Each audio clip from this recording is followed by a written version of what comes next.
할렐루야. 오늘도 사죄의 은총을 허락하신 하나님 앞에 영과 진리로 예배합시다. 겸손한 마음으로 하나님의 은혜를 바라며 예배로 나아갑시다. 다 같이 묵상기도 올려드리겠습니다.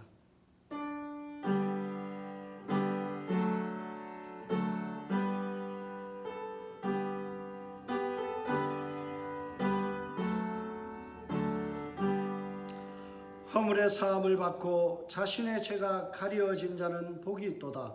마음에 간사함이 없고 여호와께 정죄를 당하지 아니하는 자는 복이 있도다. 아멘. 오늘도 우리의 허물과 죄를 사하여 주시며 복을 주시는 하나님을 찬양하며 경배합니다. 이 시간 우리의 마음을 다하여 정성을 다하여 뜻을 다하여 복 주시며 사죄의 은총을 베푸시는 하나님 앞에 온전히 예배하기를 원하오니 성삼위 하나님께서 감찰하시고 이 시간 임재하시며 또한 우리의 마음에 은혜를 베풀어 주시옵소서. 감사하고 예수님의 이름으로 기원하옵나이다. 아멘. 오늘 우리에게 주시는 하나님의 말씀은 창세기 3장 8절에서 13절까지의 말씀입니다. 그들이 그날 바람이 불 때 동산에 거니시는 여호와 하나님의 소리를 듣고 아담과 그의 아내가 여호와 하나님의 낯을 피하여 동산나무 사이에 숨은지라. 여호와 하나님이 아담을 부르시며 그에게 이르시되 내가 어디 있느냐. 이르되 내가 동산에서 하나님의 소리를 듣고 내가 벗었으므로 두려워하여 숨었나이다. 이르시되 누가 너희 벗었음을 내게 알렸느냐. 내가 내게 먹지 말라 명한 그 나무 열매를 내가 먹었느냐. 아담이 이르되 하나님이 주셔서 나와 함께 있게 하신 여자 그가 그 나무 열매를 내게 주므로 내가 먹었나이다. 여호와 하나님이 여자에게 이르되 내가 어찌하여 이렇게 하였느냐. 여자가 이르되 뱀이 나를 꿰므로 내가 먹었나이다. 아멘. 창세기 23번째 강의 시간입니다. 오늘 이 본문을 다루기 앞서 한 두 가지 정도의 질문을 여러분에게 드림으로 설교를 하고자 합니다. 오늘 본문에 보면 범죄한 인간에게 하나님께서 아담을 먼저 부르시고 그에게 내가 어디 있느냐라고 말씀하시죠. 왜 아담을 먼저 불렀을까라는 질문이고요. 두 번째는 내가 어디 있느냐라는 이 질문의 의미와 그것이 이스라엘 백성과 오늘 우리에게 들려지는 내가 어디 있느냐라는 이 질문은 또한 어떤 의미를 가질까라는 것입니다. 여러분, 지난주에 우리가 살핀 대로 하나님의 형상대로 심혈을 기울여서 만든 인간이 타락했습니다. 하나님 보시기에 너무나 아름다운 인생, 멋진 인생을 하나님께서 만드셨는데 타락하고 말았어요. 여러분, 이것을 지켜본 창조주 하나님의 심정이 어땠을까요? 하나님의 눈에 비춰진 인간의 모습이 어땠을까요? 저 같으면 역겨워서 보기도 싫고 꼴도 보기 싫을 거예요. 근데 오늘 본문을 보면서 참 저는 의외의 내용을 발견합니다. 하나님의 반응은 전혀 예상과는 달리 반전의 연속이에요. 여러분, 반전이라는 단어를 영어에 보면 리버셜이라고 이야기하는데 전환시키다, 역전시키다라는 말이에요. 하나님은 끊임없이 역전을 노리고 있어요. 죄를 뒤엎어버리려는 하나님의 모습이죠. 이 역전 또는 반전이라는 이 단어를 영어로는 또는 트위스트라는 말로도 사용합니다. 트위스트. 여러분, 이 이야기는 이야기 전개를 비틀어 버린다라는 뜻이 있고요. 또 예상치 못한 결과와 상황을 초래할 때에는 upset 또는 turn around라는 표현을 쓰고도 합니다. 하나님은 끊임없이 뒤집어 버리려고 turn around 하고요. upset, 예상치 못한 결과로 이끌어 가려고 하나님은 끊임없이 줄다리기를 하고 있어요. 저는 오늘 본문을 보면서 하나님의 트위스트, 하나님의 업셋이 생각이 났습니다.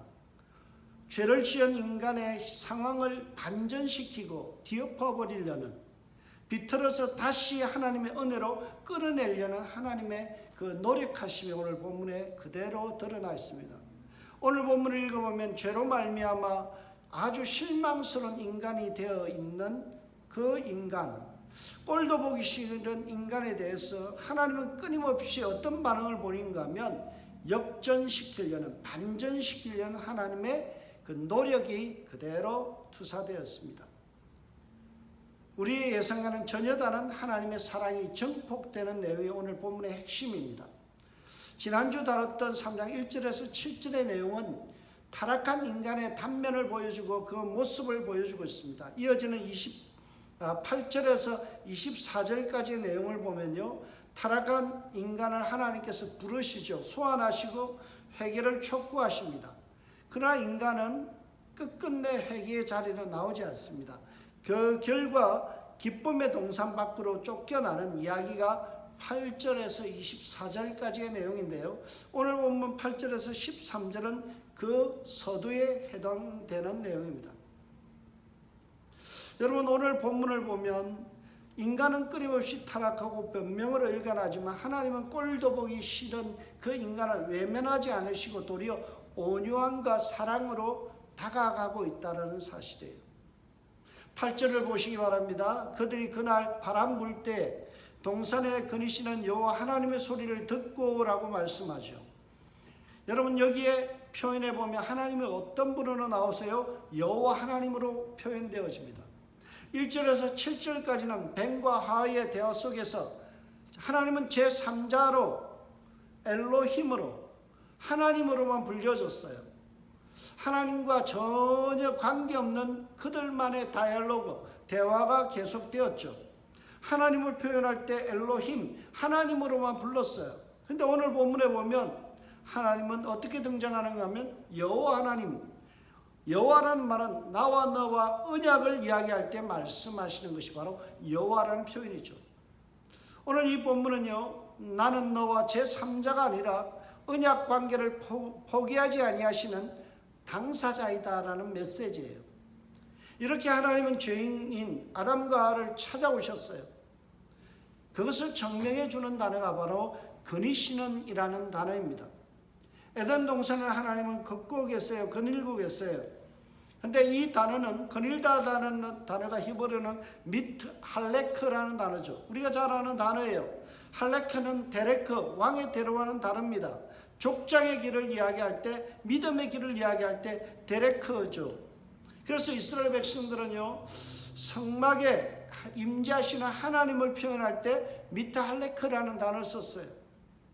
레위기 26장 11절, 신명기 23장 14절, 사무엘하 7장 6절에서 7절에 보면 이 미트 할레크라는 단어가 사용되어지는데 하나님의 임재하심, 하나님의 거니심. 근데 이 단어가 반복과 습관적인 것을 나타낼 때 이 단어를 사용해요. 여러분, 지금 하나님은 자신이 창조한 인간 속에서 죄가 끼어들어가고 에덴 동산이 기쁨의 동산이 아니라 지금 죄악으로 인해서 두려움과 근심의 동산으로 바뀌어버린 이 시점에도 변함없이 정기적으로 주님은 임재하셨고 하나님은 신방 오셨다라는 사실이에요. 포기하지 아니하시고 오늘도 찾아주시는 하나님의 모습을 우리는 이 본문을 통하여 볼 수 있습니다. 이것이 하나님의 사랑이에요. 다시 한 번 더, 미워도 다시 한 번 더 사랑하시는 하나님의 모습을 오늘 본문은 그려주고 있습니다. 그래서 8절을 브루스 윌키라는 위대한 학자가 이 본문을 이렇게 해석합니다. 사랑이 바라던 목표를 이루지 못할 때도 사랑의 대상을 버리시지 아니하시는 하나님의 마음이 그대로 투영되어 있다. 델리치라는 사람 역시 이렇게 이야기합니다. 하나님은 그들의 창조주였으며 당시 그분은 구속자 하나님으로서 잃어버린 자를 찾고 계신다. 구속자로서 잃어버린 자를 찾으시는 하나님의 모습이 오늘 8절의 모습이에요. 아담과 하와는 잃어버린 한 마리의 양과 같다는 존재이고 그래서 하나님은 그 잃어버린 양을 찾으시는 거예요. 하나님의 변함없는 인간에 대한 사랑을 오늘 본문은 이야기합니다. 그래서 오늘 본문에 보면 범죄한 그곳에도 여전히 바람이 불고 있다. 본문에 보면 바람이 불고 있다라고 이야기하죠. 이전에는 선한 바람으로 이야기되어졌는데요. 이 바람이라는 단어가 루하흐라는 단어입니다.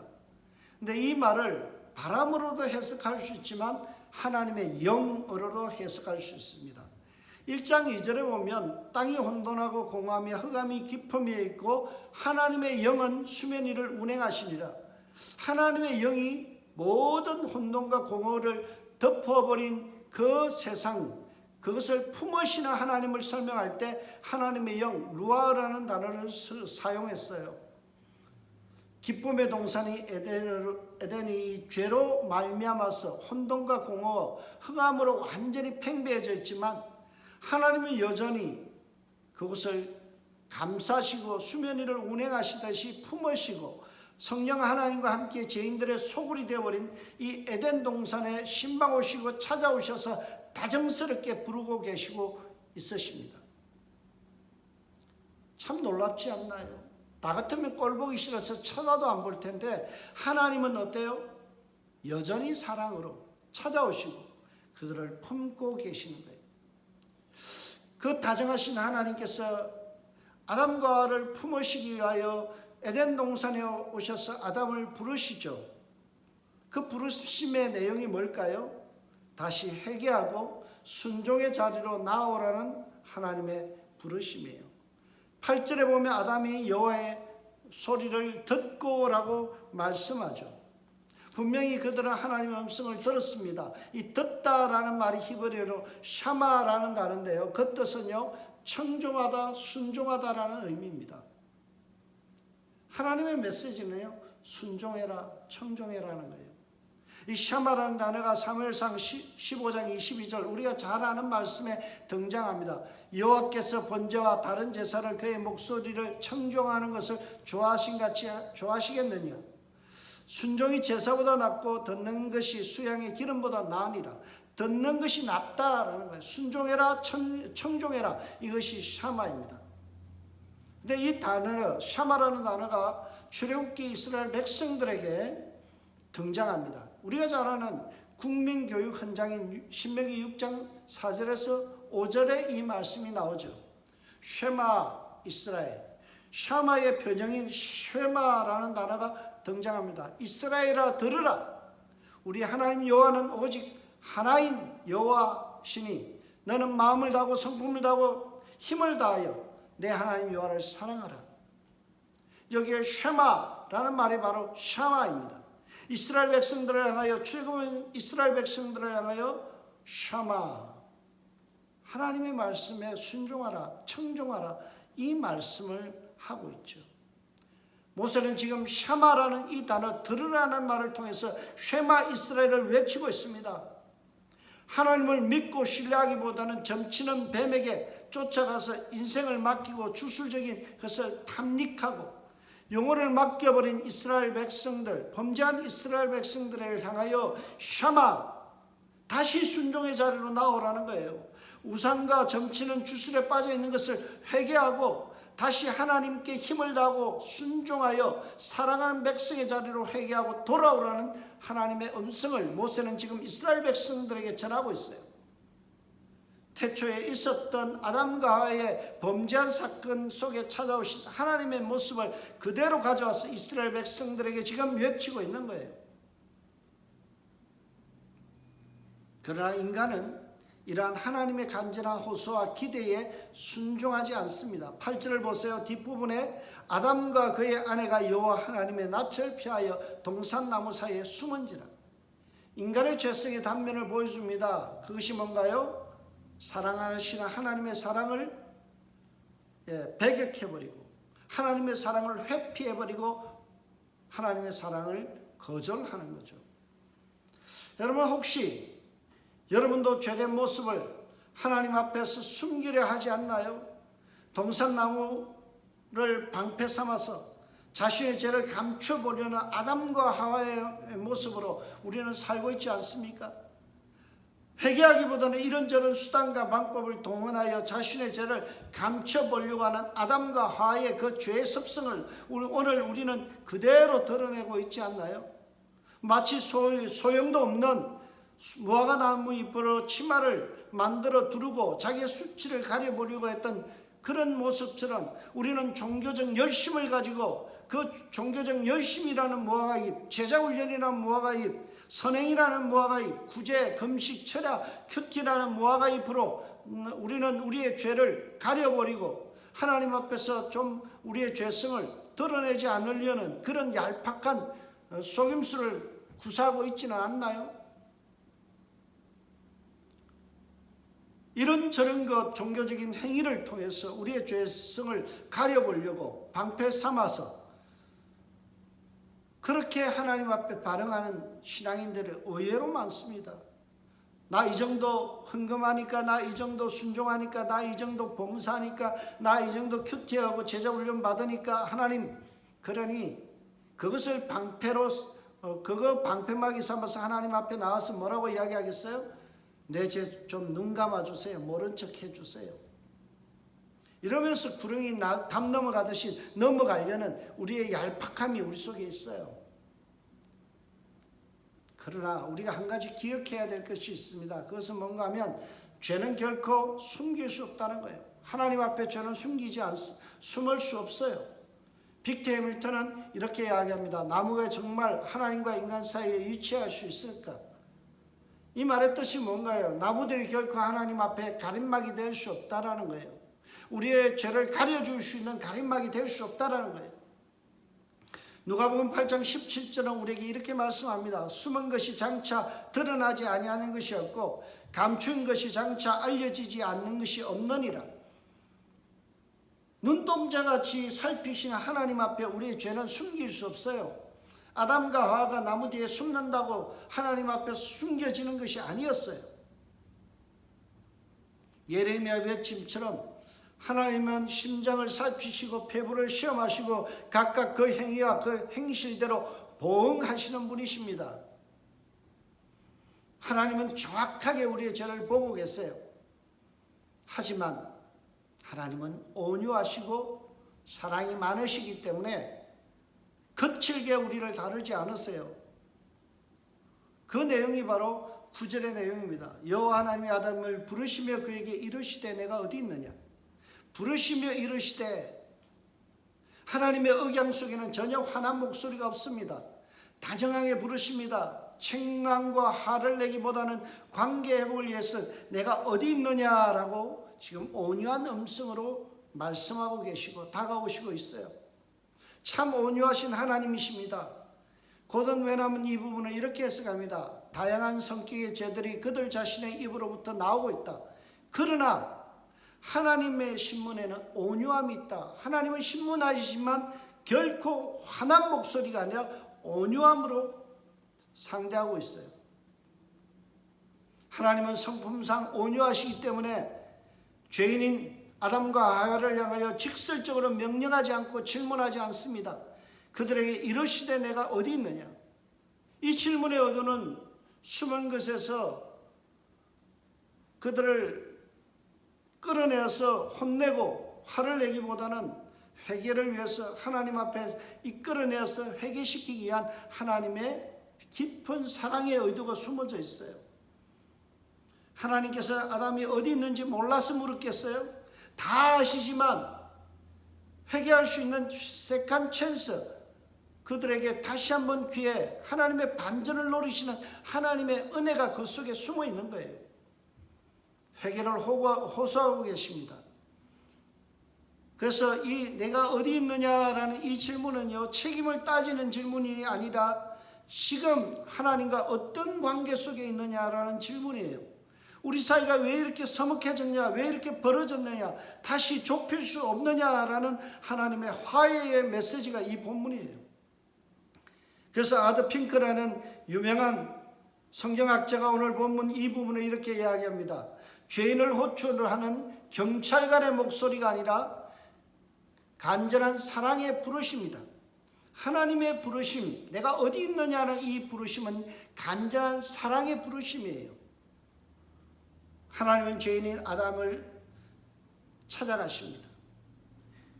아담이 하나님을 찾기 전에 먼저 찾아가셔서 그를 부르세요. 하나님이 여전히 죄인들에게 관심이 있고 탄식하시며 슬픔 가운데서 피조물을 구속하기를 원하시고요, 신적 사랑으로 아담아라고 부르고 계십니다. 이 아담아라는 말은요, 인간아 그런 뜻이에요. 인간 용아야, 내가 어디 있느냐? 왜 이렇게 하나님과 서먹해졌느냐라는 거죠. 하나님의 이 부르심은 가까이 불러서 교제하기 원하시고 사랑을 부어주시기를 원하시는 하나님의 외침이에요. 우리에게도 동일하십니다. 요한복음 15장 16절에 뭐라고 말씀하나요? 너희가 나를 택한 것이 아니요 내가 너희를 택하여 세웠나니 너가 나를 부르기 전에 내가 너를 먼저 사랑했다. 먼저 불렀다. 이것이 하나님의 메시지예요. 그래서 빅터 해밀턴은 9절에 주석을 하면서 이런 제목을 달았어요. 이런 양을 찾으시는 하나님의 선한 하나님의 모습, 선한 목자이신 하나님. 여러분, 우리는 다 길을 잃어버린 양과 같이 제 마음대로 살아가고 죄를 짓고 있지만 선한 목자이신 하나님은 여전히 오늘도 찾아오셔서 우리를 부르세요. 왜 너와 나의 사이가 이렇게 서먹하게 되었느냐? 다시 좁힐 수 없느냐? 그것이 하나님의 음성입니다. 이 한 주간 살아가면서 이런 양을 찾으시는 선한 목자이신 하나님의 음성 앞에 반응할 수 있는 저와 여러분이 되시길 주님을 축복합니다. 하나님의 외침 앞에 내가 어디 있느냐라는 이 물음 앞에서 주님, 죄인인 인간 나 여기 있습니다. 회개하고 주님 앞으로 나아가기 원합니다. 말할 수 있는 회개하고 하나님과의 관계를 회복하는 저와 여러분들 되시길 주님을 축복합니다. 저는 오늘 이 본문을 다루면서 한 가지 의문점이 생겼어요. 그게 뭔가 하면 왜 아담부터 하나님 부르셨나라는 거예요. 분명 앞을 살펴보면 범죄한 숫자는 강교한 뱀부터 등장하고 하와가 등장하고 그 다음에 아담 순으로 되었어요. 뱀이 강교하게 하와를 꼬드겨서 죄를 짓게 하고 하와는 아담을 범죄하게 유도하게 만들죠. 이렇게 타락의 순서가 진행되는데 하나님 부르시는 건요, 아담부터 부르시고 그 다음에 하와 부르시고 나중에 뱀을 부르세요. 역순으로 되어 있습니다. 왜 죄와 역순으로 불렀을까? 아담부터 불렀을까? 아담아 내가 어디 있느냐라고 불렀을까라는 질문이에요. 저는 여기에는 한 두 가지의 하나님의 의도가 있다라고 보여집니다. 첫째는 에덴 동산의 제사장이고 가장 책임 있는 가장이기 때문에 하나님께서 아담에게 먼저 책임을 물으신 것 같아요. 노블리스 오블리주, 제사장으로서 가장으로서의 책임이 있기 때문에 아담부터 불렀다라고 볼 수 있고요. 두 번째는요, 그래도 하와보다는 아담이 영적으로 좀 더 깨어있기 때문이다라고 또 보여집니다. 10절을 보세요. 하나님 부르심 앞에 아담이 대답하는 내용이 있어요. 그 내용을 보면 아담이 그래도 좀 낫다라는 생각이 들어요. 이르되 내가 동산에서 하나님의 소리를 듣고 내가 벗었으므로 두려하여 숨었나이다. 아담의 입에서 고백되는 말은요, 우리가 벗었으므로 이렇게 말하지 않습니다. 내가 벗었으므로 두려워하여 라고 대답하죠. 하와를 끌어들이러 가지 않습니다. 자기를 유혹했던 실패하게 했던 하와의 탓입니다 라고 처음부터 말하지 않는 거 보면 그래도 양심이 조금은 살아있고 책임감을 느끼는 것 같아요. 책임이 제사장에 있기 때문에, 가장에 있기 때문에 그가 하나님 앞에서 내가 범죄하였나이다, 내가 숨었나이다, 내가 하나님 앞에 벗었으므로 라고 이야기하는 것 같아요. 그러나 인간은 하나님 앞에 쉽게 항복하지 들려앉지 않습니다. 인간의 연약함과 죄성은 참 뿌리가 깊은 것 같습니다. 시간이 지나면서 아담의 양심이 돌변해 버립니다. 양심에 호소하시는 하나님의 음성을 듣고도 인간은 도피행각을 벌입니다. 분명 하나님께서 그 마음속에 두려움이라는 이전에 느끼지 못했던 그 하나님의 은총의 선물을 주셨어요. 그걸 느끼지만 아담은 어떻게 해요? 그 반응은 숨어버림이죠. 회피, 도망이에요. 여러분, 아더 핑크는 두려움을 뭐라고 표현하는가 하면 하나님이 주신 은혜의 선물이다라고 표현합니다. 하나님은 가슴이 콩닥콩닥 뛰면서 이렇게 살면 안 되지라는 이 두려움을 작동시켜 주셨어요. 그 은혜를 받았는데 아담은 어떻게 해요? 숨어버리죠. 나무 뒤에 숨어버려요. 회개하라는 하나님의 음성을 무시하죠. 그리고 얼버무려 버립니다. 처음에는 좀 괜찮은 것 같았는데 내가 하나님 앞에 하나님 내가 벗었으므로 이런 말을 그래도 할 줄 알았는데 이제 보니까 어때요? 시간이 지나면서 숨어버리죠. 여러분, 하나님은 내가 어디 있느냐라고 질문을 하시는데 아담은 나무 뒤에 숨었다라는 동문서답을 하여버립니다. 벗었으므로 두려하여 숨었나이라는 핑계를 대죠. 하나님은 우리 관계가 어떻게 되었느냐라고 이 관계적인 질문을 하는데 아담은 나무 뒤에 숨었다는 장소적인 동문서답을 하고 버려요. 대화의 주제를 돌려버립니다. 회피하려고 자꾸만 변명을 댑니다. 내가 벗었으므로 두려워요. 이 말을 통해서 하나님 앞에서 내가 서지 못하는 이유가 있습니다라는 핑계를 대죠. 참 어리석은 대처법입니다.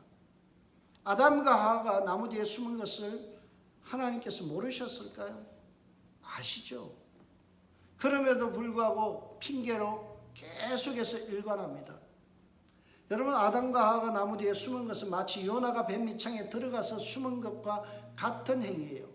눈 가리고 아웅하는 짓이에요. 이 사실을 모세는 지적하는 겁니다. 너희들이 죄를 짓고도 여전히 숨어버리고 하나님 앞에 범죄하고도 점치고 이러면서도 그리고 하나님 앞에 숨어버리는 너희들의 모습이 잘못되었다는 거예요. 여러분, 여기서 두려워하여 숨었나이다라는 표현 중에 숨다라는 표현이 히브리어로 보면 하바라는 단어인데요. 이 단어가 창세기 4장 14절과 이사야 65장 16절에 보면 여호와의 낯을 피하여라는 이 표현으로 되어 있어요. 이스라엘 백성들이 어때요? 하나님 보시기에 자꾸 피하는 거예요. 요나같이 하나님의 음성에 순종하지 아니하고 피해버리는 모습이에요. 오늘 이 하바라는 단어가 요나서에도 등장합니다. 여호와의 낯을 피하여 요나가 다시스로 가는 배를 타고 배 밑창에 들어갈 때 이 단어가 등장해요.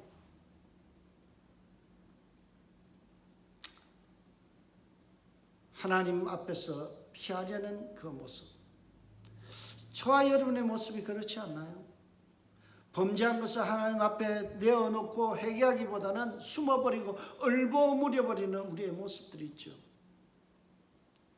여러분, 숨는다고 해결되지 않습니다. 하나님의 추격은요, 빈틈이 없어요.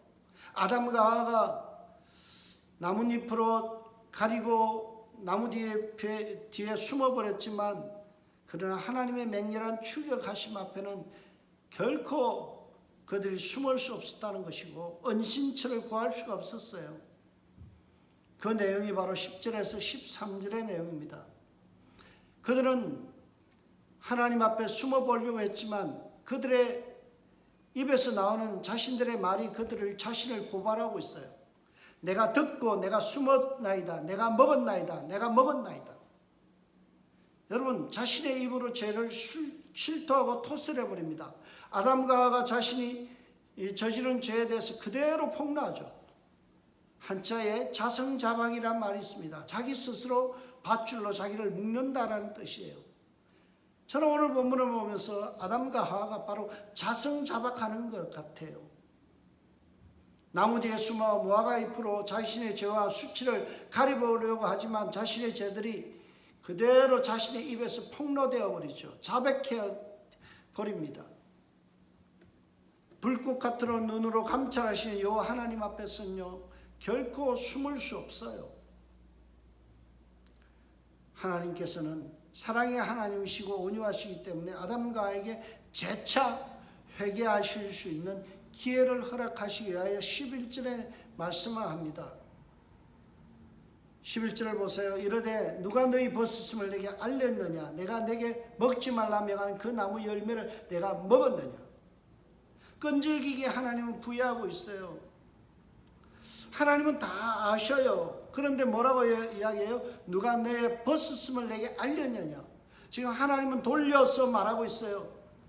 애둘러서 지금 모른 체 하면서 너의 벗었음을 어떻게 알게 되었느냐? 라고 이야기하죠. 이 말은요, 분명히 죄를 지었기 때문에 이런 현상이 일어났다는 것을 다 아심에도 불구하고 자기 입으로 하나님 앞에 회개하기를 바라시는 하나님의 사랑의 구애입니다. 내가 내게 먹지 말란 명한 그 나무 열매를 내가 먹었느냐? 하나님은 따먹은 거 다 아셨어요. 그럼에도 불구하고 모른 채 하시면서 이실직고하라고 그렇게 재차 세컨 찬스를 주고 있어요. 얼마나 사랑이 많으신 하나님이신가요? 그럼에도 불구하고 아담과 하와는 어떻게 해요? 회개 대신 계속해서 변명하고 남 탓하고 그렇게 책임을 전가하는 내용이 펼쳐집니다. 12절을 보시기 바랍니다. 아담이 이르되 하나님이 주셔서 나와 함께 있게 하신 여자 그가 그 나무 열매를 내게 주므로 내가 먹었나이다. 자신이 먹어놓고 뭐라고 해요? 비난의 화살을 손가락질을 누구에게 돌려요? 여자를 지목하고 그 여자에게 그 여자를 주신 하나님의 그의 책임이 있다는 거예요.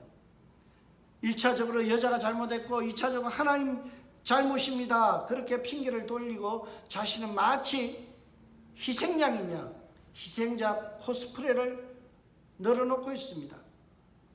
아담은 자신의 불순종에 대한 여자의 책임을 강조하고 자신의 역할을 축소해버립니다. 이것이 죄성이고 인간의 연약성이에요. 하나님이 기대하는 아담의 올바른 태도가 뭐고 올바른 액션이 뭘까요? 하나님이 기대하시는 모습이 뭘까요? 내가 하나님 앞에 덕죄하였습니다. 내가 죄인입니다. 내 힘으로 내 방식으로 수치를 갈려보려는 이 운매한 짓을 멈추겠습니다. 하나님 은혜로 나의 죄를 덮어주시는 가죽옷을 지어주시는 하나님의 은혜를 내게 베풀어 주옵소서라는 회개의 메시지일 거예요.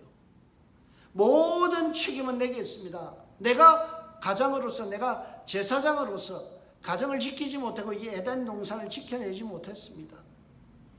나에게 죄가 있습니다. 변명 대신 하나님 앞에 회개하는 심정이었을 거예요. 그러나 애석하게도 우리의 조상 아담과 하와는 회개하지 않고 도리어 변명과 남을 탓하는 버릇을 끊어내지를 못하고 있습니다. 아담의 손가락은 여전히 아내를 향하고 있고요. 비난하고 있습니다. 이 비난을 받았던 손가락질을 받았던 하와는 또 어떻게 해요?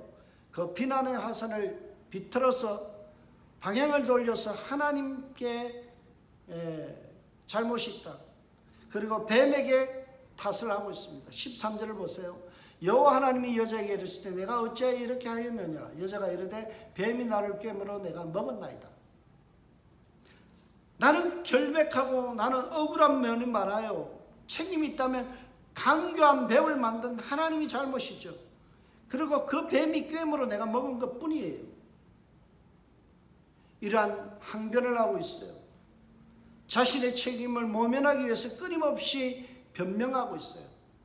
저는 오늘 이 본문을 다루면서요 이런 생각이 들었어요. 부창구수다. 참 그 나물의 그 밥이고요. 그 남편의 그 아내인 거예요. 부부가 쌍으로 어리석은 짓을 도맡아 하고 있고요. 참 수준이 맞다라는 생각이 들어요. 주 앞에 정직하지 못한 것, 하나님 앞에 자기의 죄를 토설하지 못하는 것, 어쩌면 이렇게까지 똑 닮았는가라는 생각이 듭니다. 부부가 쌍으로 하나님 앞에 회개하지를 않아요. 여러분, 하나님이 바라시는 게 뭘까요? 긍휼과 사랑이 많으신 하나님께서 바라시는 건요, 죄에 대한 자복이에요. 회개하는 겁니다. 하나님 앞에 긍휼과 하나님의 사랑을 바라보며 자기의 죄를 자복하는 거죠. 죄를 용서하시고 덮어주시기를 원하시는 하나님의 긍휼하심을 온전히 바라는 거예요. 아담과 하와는 지금 실패하고 있어요. 이스라엘 백성들 역시 하나님 앞에 실패한 거예요. 모세가 지금 오늘 이 아담과 하와의 범죄 사건을 다루는 이유가 뭘까요? 이스라엘 백성들에게 바라는 것이 무엇일까요? 하나님 앞에 회개하라는 거죠. 점치는 뱀에게 쫓아다니며 하나님 앞에 범죄한 이스라엘 백성들, 자신의 생사복을 하나님께 맡긴 것이 아니라 뱀에게 맡기며 점에게 맡기며 우상에게 맡기며 무당에게 맡겨버렸던 이스라엘 백성들의 죄를 회개하기를 바라시는 거 아닐까요? 이스라엘 백성들은 하나님 앞에 나와서 내가 범죄하였습니다 라고 솔직하게 자신의 죄를 토해놓는 것이 바람직한 태도였을 거예요. 시편 103편 8절은 이렇게 말씀하시죠. 긍휼이 많으시고 은혜로우시며 노하기를 더디하시고 인자하심이 풍성하신 여호와 하나님, 그 하나님 앞에 우리는 정직하게 우리의 죄를 토스라고 하나님 앞에 갖고 나가야 돼요. 만약 아담이 그러한 행동을 했다면 더 큰 은혜를 하나님께서 주셨을 거예요. 어쩌면 에덴 동산에서 쫓겨나지 않았을 수 있었어요. 기쁨을 회복할 수 있었어요. 그럼에도 불구하고 그들은 은혜로우시고 노하기를 더디하시는 하나님 앞에 나아가지 않았다라는 사실이에요. 사랑하는 성도 여러분, 잠언 28장 13절은 우리에게 이렇게 약속합니다. 자기 죄를 숨기는 자는 형통하지 못하나 죄를 자복하고 버리는 자는 불쌍히 여김을 받으리라.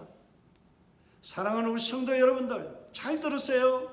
자기 죄를 숨기는 자는 형통하지 못해요. 그러나 죄를 자복하고 버리는 자는 불쌍히 여김을 받습니다. 오늘도 주홍 같은 나의 죄를 예수 십자가 앞에 정직하게 가져 나와서 죄를 자복하고 하나님의 은혜 앞에 우리의 죄를 버리면 어떤 일이 일어날까요? 불쌍히 여김, 긍휼히 여김을 받는 은혜를 누릴 수 있다라는 사실이에요. 하나님은 사랑이 많으세요. 온유하세요. 하나님은 오늘도 우리를 긍휼히 여기세요. 그래서 오늘도 찾아오셔서 내가 문 밖에 서서 두드리노니 너는 내 마음의 문을 열면 그가 나에게로 들어와서 나와 더불어 살겠다라고 주님 약속하시잖아요. 우리는 오늘도 마음의 문을 열고 우리의 죄를 토설하고 하는 예수 그리스도의 은혜를 받아들일 마음이 있어야 돼요. 사랑과 온유로 풍성하신 하나님의 은혜에 기대어서 우리의 죄를 자복함으로 십자가의 용서 회복의 은혜를 누리는 저와 여러분이 되셔야 돼요. 오늘 본문을 읽으면서 아담과 하와는 이렇게 실패했구나 라고 끝나버리면 안 돼요. 그들이 실패한 이유를 알고 내가 어디 있느냐라는 주님의 음성 앞에 주님, 죄인인 신용아 여기 있습니다. 오늘도 주님 앞에 회개하며 나아가오니 주님의 그 긍휼하심과 은혜로우심 앞에 기대어 나아가오니 주님, 나를 용서하여 주옵소서, 나를 불쌍히 여겨 주옵소서. 이런 우리의 삶에 적용이 필요하죠. 이 한 주간 살아가실 때 주의 은혜가 여러분과 함께하고 있음을 믿으시길 주의 이름으로 축복합니다.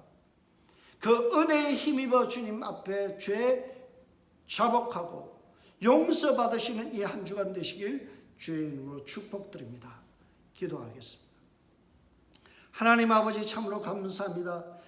하나님께서 사제의 은총을 허락하시고 다시 돌아와 주님 앞에 엎드리기를 원하며 자복하기를 원하며 회개하기를 원하시는 그 주님의 사랑을 다시 한번 확인하게 하시니 감사합니다.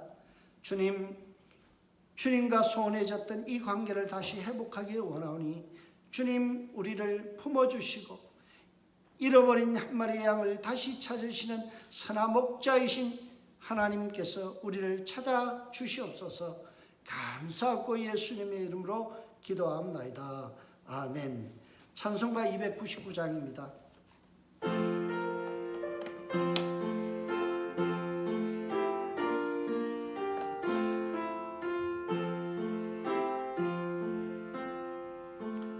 하나님 사랑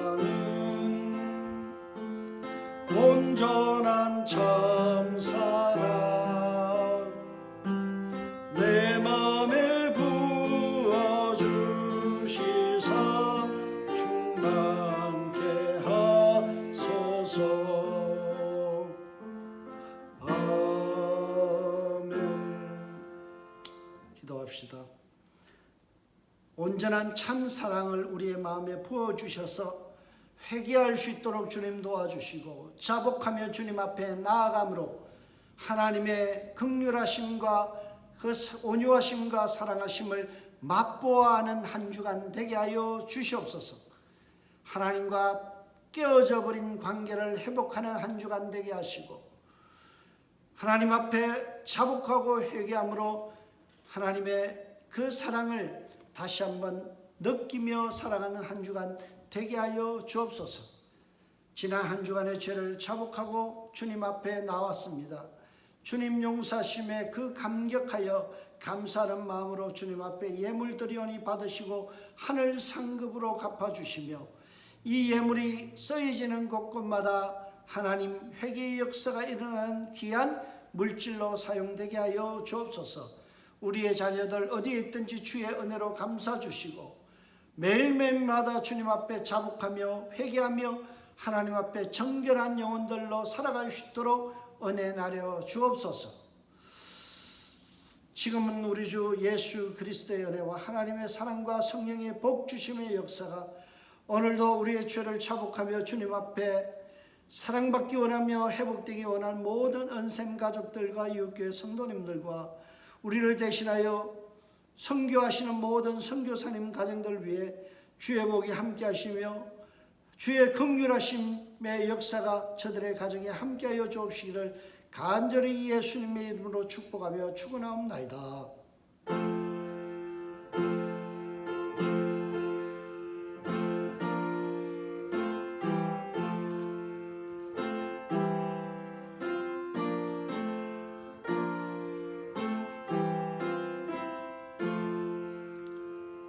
샬롬. 한 주간 주의 은혜가 함께하고 있습니다.